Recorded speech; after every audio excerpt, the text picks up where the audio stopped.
हमारे साथ बड़खल के विधायक धनेश अदलखा जी हैं। आज सदन में ध्यानाकर्षण प्रस्ताव लाया गया विपक्ष की ओर से और बाकायदे ये आरोप लगाए गए कि धान में बड़े पैमाने पे घोटाले हो रहे हैं। क्या कहेंगे इसमें? माननीय मुख्यमंत्री जी ने एक एक चीज़ पे पूरी तरह सब चीज़ों को क्लियर किया कि किसी प्रकार का कोई भी घोटाला नहीं हुआ। घोटाले तो कांग्रेस के राज में हुआ करते थे, लेकिन जांच कभी भी हुआ नहीं करती थी।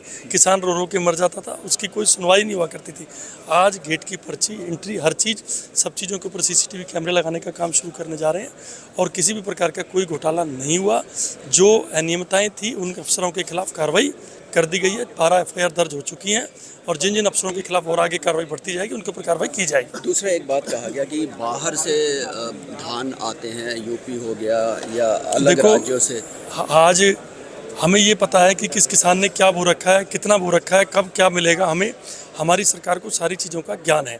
ये बाहर का माल जो ला करके मंडियों में रख करके माल बिकवाना चाहते हैं, इनके मंसूबे कभी पूरे नहीं होंगे। एक मुख्यमंत्री ने बड़ी जानकारी दी कि उन्होंने खाद और से 700 करोड़ रुपए सरकार ने बचाने का काम किया है।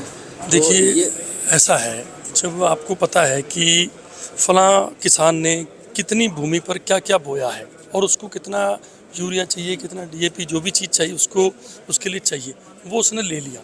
उसके बाद जो चोरी करते थे, जो बनावट की एंट्रियाँ करा करके लेते थे, वो जब बचा तो वो बचत है सरकार की।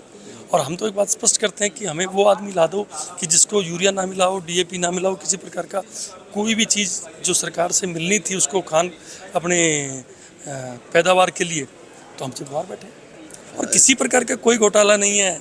केवल क्या है कि जो दलालों का दूसरे राज्यों से लाया हुआ माल है ना, वो परचेज नहीं हो रहा ना, इसलिए बहुत बड़ी दिक्कत में चल रही है। लेकिन जिस तरीके से कल सदन में जी राम जी पर पे विपक्ष भाग गया, इस पे क्या कहेंगे? देखो, वो उनका भागने का कारण क्या था? क्योंकि उन्होंने कभी भी किस जो मजदूर था ना, उसके लिए कभी सोचा नहीं। मनरेगा के अंदर आप ये देखें कि पहले कितने पैसे खर्च हुए और अब कितने पैसे खर्च हुए।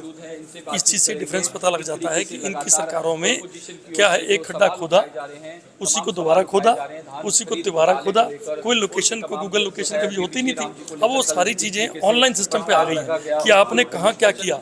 तो वो जो कॉन्ट्रैक्टर होगा जो मनरेगा के तहत काम कराएगा या जो ऑफिसर होगा जो मनरेगा के तहत काम कराएगा, उसको अपलोड करना होगा।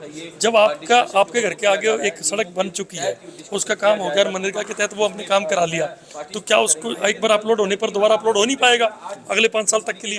वो दिक्कत बहुत है ना। क्यों आपको लगता है कि कांग्रेस भाग खड़ी हो रही है इस मुद्दे पे, जबकि बाहर तो प्रदर्शन करती है? ऐसा उनकी आदत पड़ चुकी है।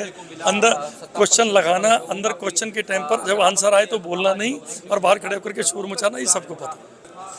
बीजेपी विधायक का साफ कहना है कि जिस तरीके से कांग्रेस कॉलिंग अटेंशन तो सदन में लेकर के आती है, लेकिन जब मुख्यमंत्री उसका जवाब देने जाते हैं तो वो भाग खड़ी होती है।